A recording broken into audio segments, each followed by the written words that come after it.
Hello, this is our sports promotion project, and it is the economic disparities in NIL deals.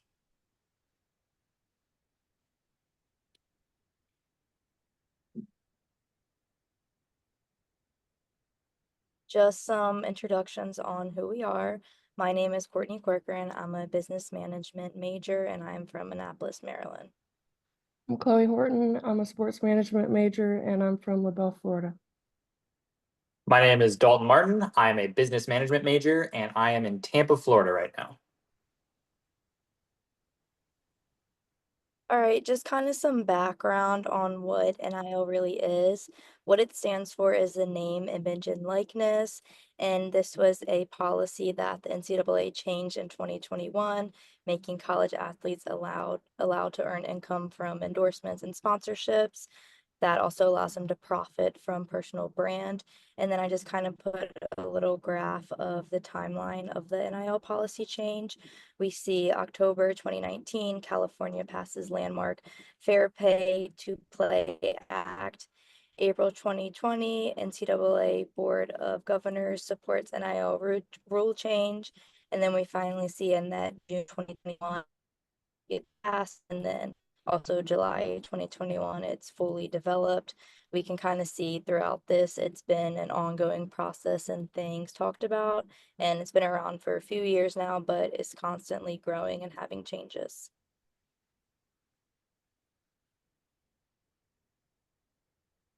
And to go into why NIL is considered a game changer, the end of the NCAA ban against athlete compensation, meaning before NIL athletes weren't allowed to receive any special benefits, sponsorships, products, meaning like if you went to Starbucks and the lady working was like, oh, you play for Clemson soccer team, I'm going to give you a free Starbucks, that was considered to be illegal and you could get in a lot of trouble.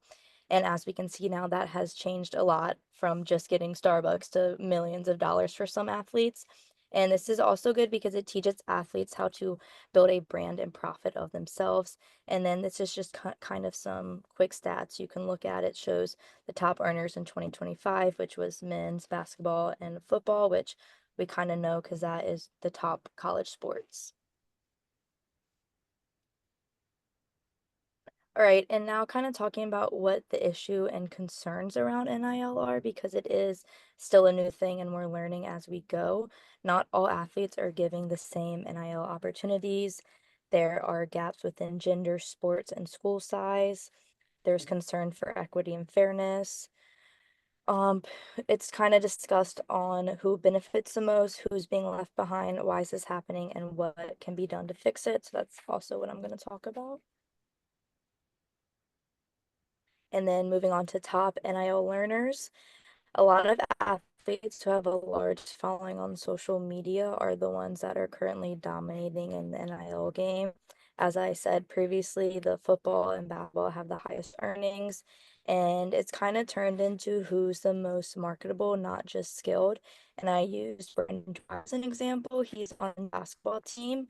He has actually never scored a point before at FGCU, and that's kind of his whole brand is about how he doesn't get playtime, he doesn't score, and he has a million followers and he has all kinds of brand deals and he's not even a top player and he also doesn't even attend a Power 5 school, but he knows how to brand himself.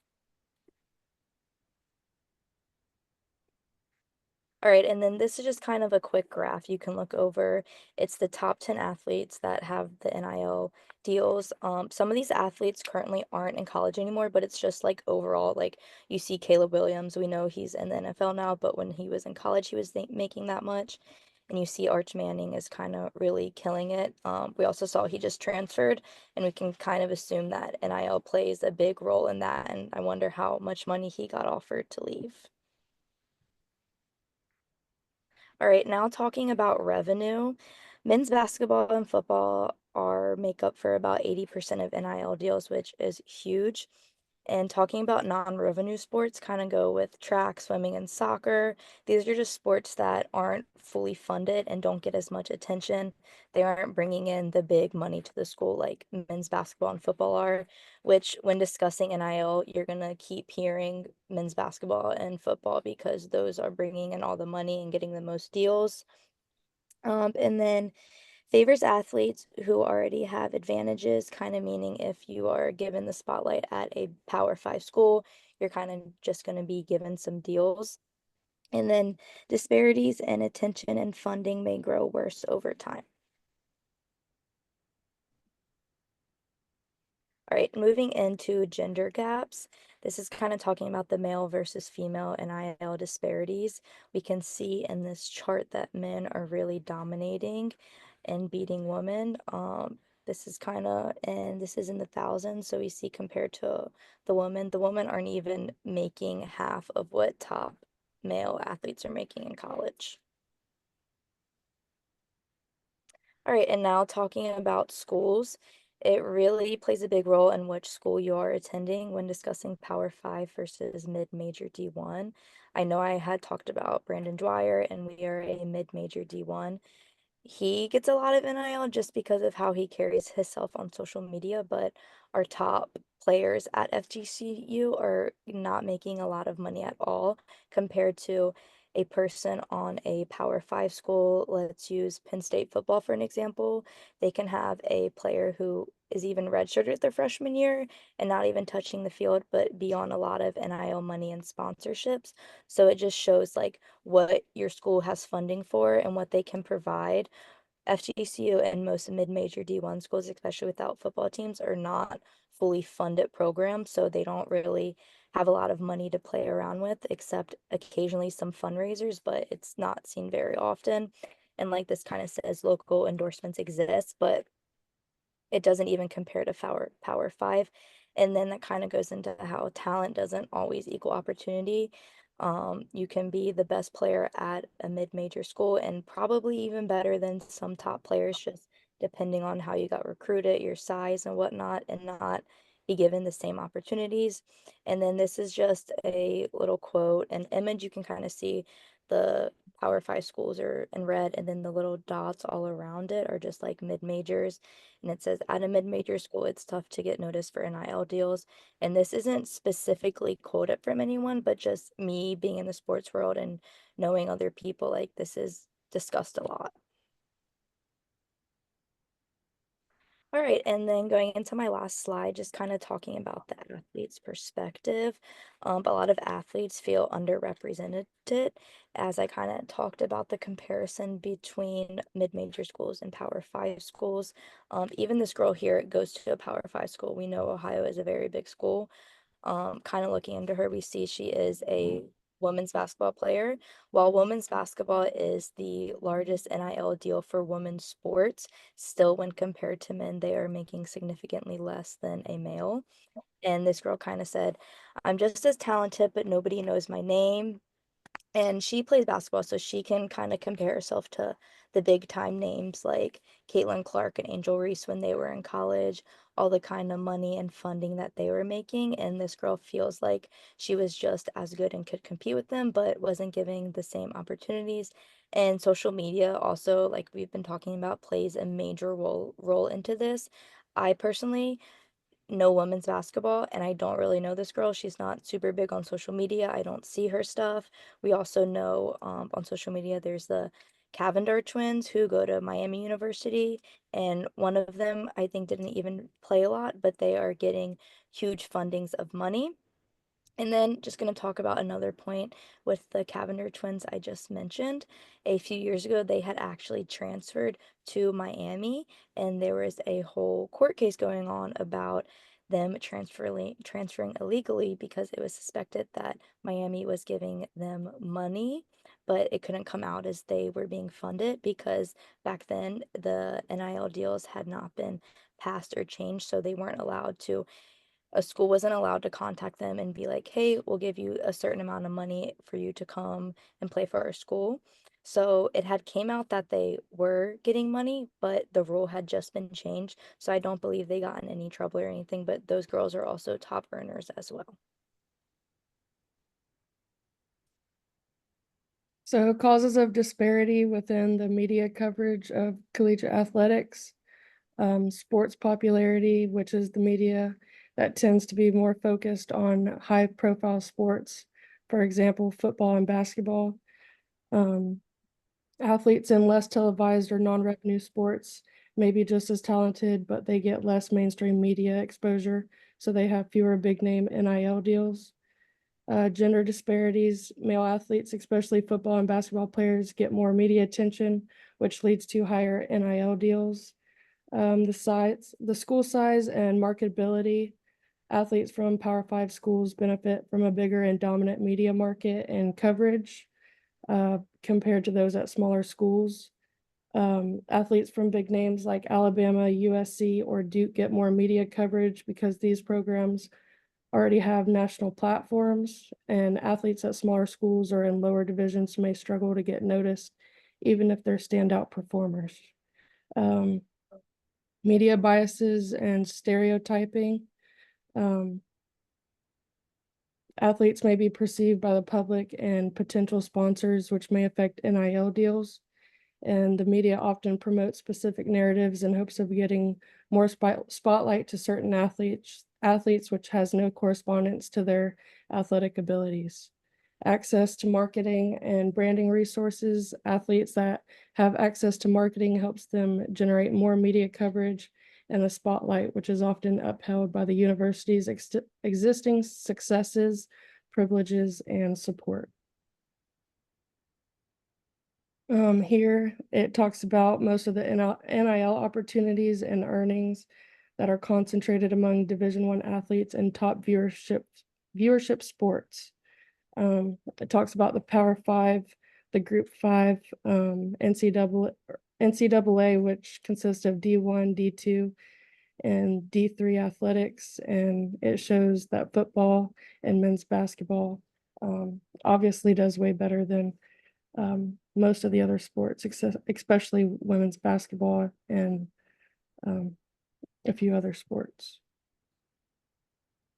Social media influences personal branding. Athletes who have a strong social media following are now known as influencers, within this they look to engage within their specific audiences in hopes of achieving successes on and off the playing field. Personal branding equals more value with no direct emphasis on how great of an athlete they are. Direct to consumer marketing, athletes are now able to promote products through their personal social media accounts, which in return is how they take advantage of most NIL deals. NIL value is heavily tied to follower counts and engagement. Brands look at how many followers an athlete has, what kind of content they post, and how much they engage with their social media accounts. Leveling the playing field, athletes that are not a part of a high-profile sport are taking advantage of NIL deals in the sense that they invest in their social media platforms in hopes of promoting themselves. Content creation, athletes can take advantage of social media platforms that have the ability to turn big NIL deals into brand partnerships and even long-term careers in entertainment because of the platform that they create. Brands love athletes who can promote a product naturally because it feels more personal and trustworthy than a traditional ad, which plays into the content creations. And some challenges that may arise include maintaining a respectable image that corresponds to their sponsorships, time management, and understanding contracts and expectations. Real life examples of social media influencers include Livy Dunn, which is a LSU gymnast, which has a massive TikTok and Instagram presence with a multi-million-dollar NIL portfolio. Haley and Hannah Cavender, which attend Miami and play for the women's basketball team, use TikTok to sign major NIL deals, close to a $2 million NIL deal. Athletes can use brands like Instagram, Facebook, TikTok, YouTube, and Twitter. And you can see in the picture below that 79% of NIL activities come from social media. Lack of resources.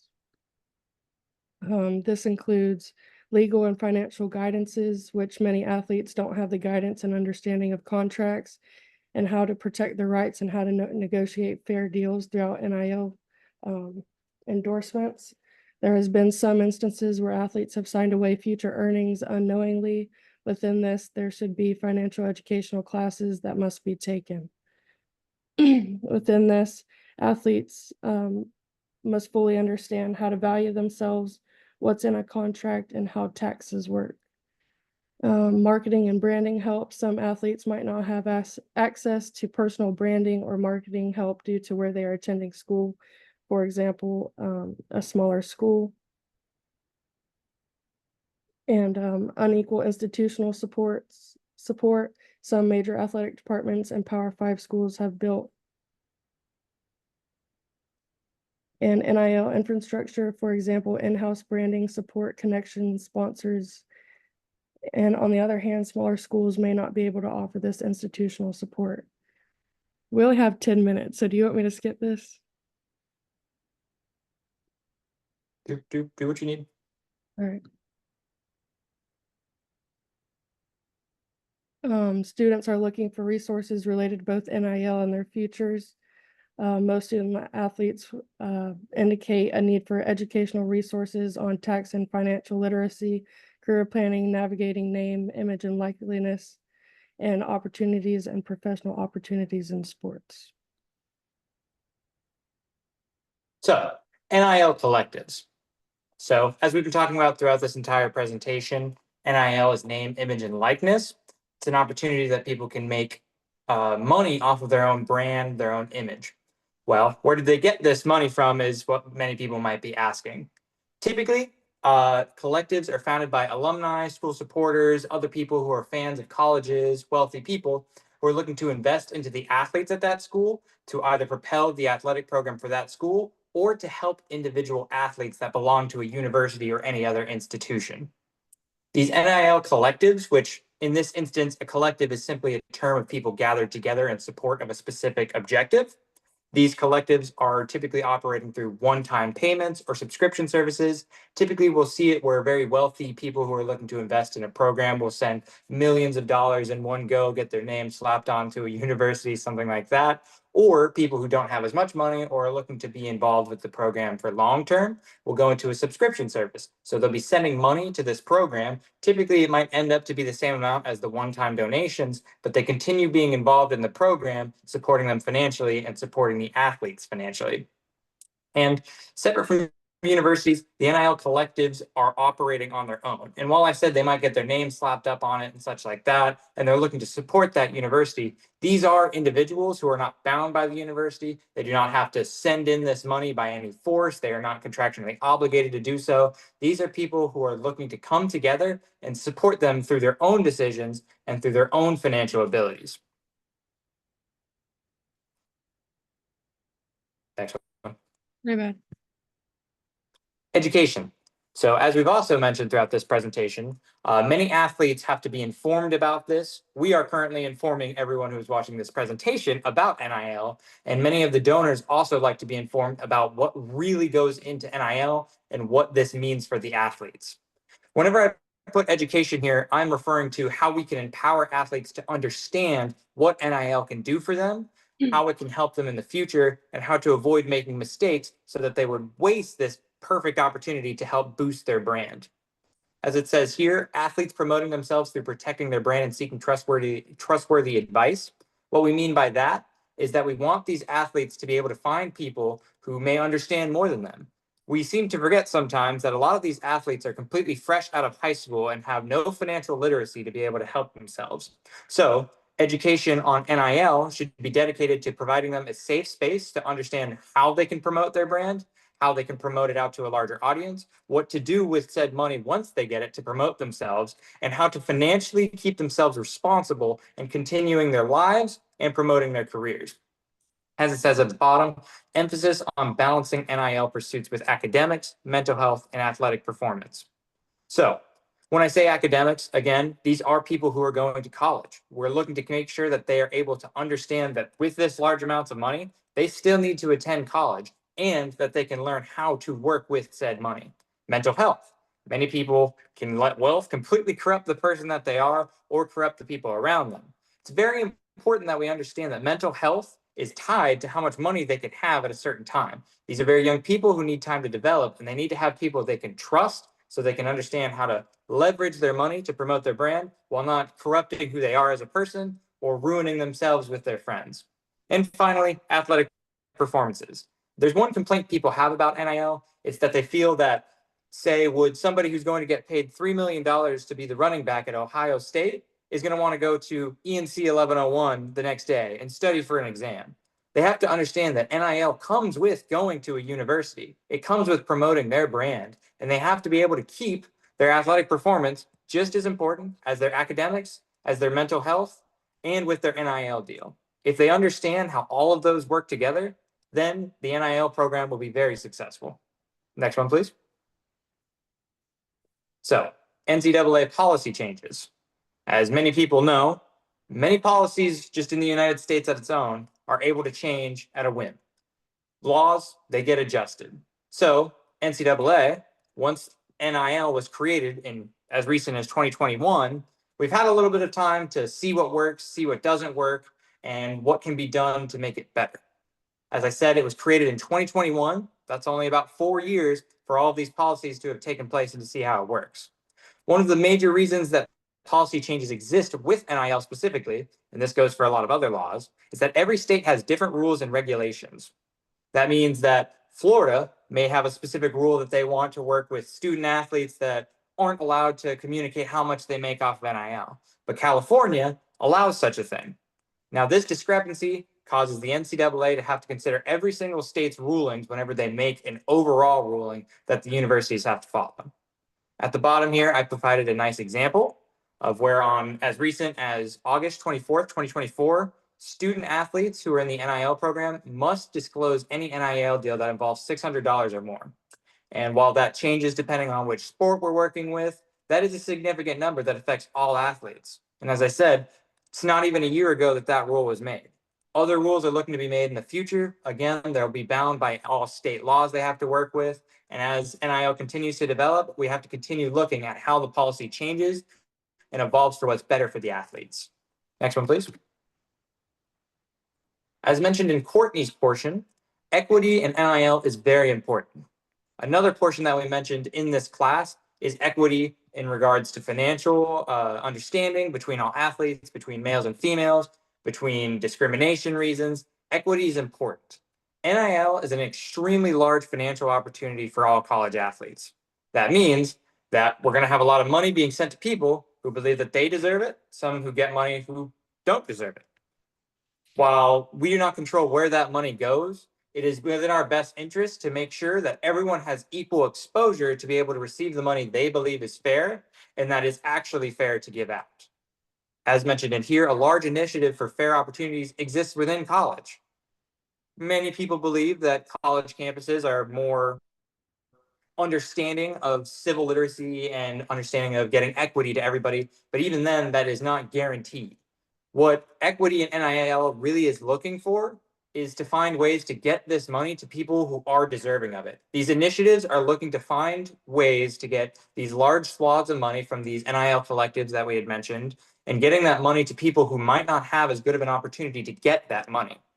As I say, other initiatives involve promoting fair resources, education and visibility for women, non-revenue sports, and historically Black college universities. What that means is, as I said before, this money, these large amounts of donations and stuff like that, they might only be sent to a large scale university, while we are looking to have initiatives get that money towards smaller universities so that everyone has a fair chance to be able to profit off of their brand and likeness, which is the entire premise of name, image, and likeness. Next one, please. So the key points. I know I touched on each point while going through my portion, but we can just read through here. At the very start, NIL does mean name, image, likeness. It's a way for people to promote their own brand, to monetize their own image, their skills, their abilities, and to connect with other people who want to financially support them. It's understanding that high profile athletes obviously get more attention, they get more funding. Whether they deserve it is up to each individual donator in that regard. But it is known that the higher end schools, Power Five, they're going to receive a lot more money. However, it is understandable that we're looking to get as much money through NIL to as many people as we can. We'd love to see for all business ventures, all donators to find ways to get this money to people who do not have as much exposure, but still do just as much as everybody else, just simply have a lack of resources. Next, please. And we're going to go into our final thoughts. Touching up on our key points as we had just mentioned, NIL opens up the doors for students just on success by making informed decisions on how they can promote their brand, how they can take this donation money and help themselves, making these informed decisions by having trusted guidance from people who understand how NIL works, understands what's best for students, and understands how it helps the overall university, campus, program, so everybody gets what they need out of NIL.